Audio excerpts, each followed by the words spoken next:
আসসালামু আলাইকুম। আজকের বিষয় মক্কা ও মদিনার মসজিদে সালাতের মর্যাদা সম্পর্কে হাদিস দ্বিতীয় পর্ব। পদব্রজে কিংবা সওয়ারিতে করে কুবা মসজিদে আগমন করা। ইবনু উমর রাহ থেকে বর্ণিত, তিনি বলেন, নবী সাল্লাল্লাহু আলাইহি ওয়াসাল্লাম আরোহণ করে কিংবা পায়ে হেঁটে কুবা মসজিদে আসতেন।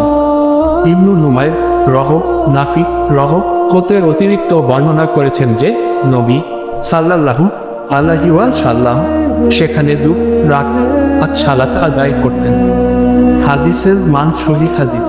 কবর ও মসজিদে নববীর মিম্বরের মধ্যবর্তী স্থানে ফয়লত।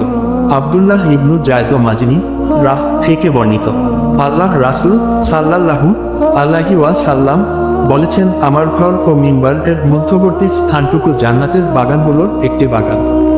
হাদিসের মান সহিহ হাদিস। আবু হুরায়রা রাহ থেকে বর্ণিত, নবী সাল্লাল্লাহু আলাইহি ওয়াসাল্লাম বলেছেন, আমার ঘর ও মিম্বরের মধ্যবর্তী স্থান জান্নাতের বাগানগুলোর একটি বাগান, আর আমার মিম্বর অবস্থিত আমার হাউজ কাউসার এর উপরে। হাদিসের মান সহিহ হাদিস। বাইতুল মাকদিসের মসজিদ।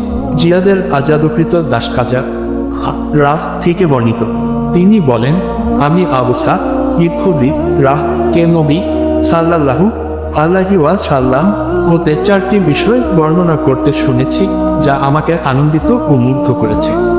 তিনি বলেছেন, নারীগণ স্বামী কিংবা মাহরাম এক ব্যতীত দিনের দূরত্বের পথে সফর করবে না। ঈদুল ফিতর ঈদুল আজহার দিনগুলোতে সিয়াম নেই।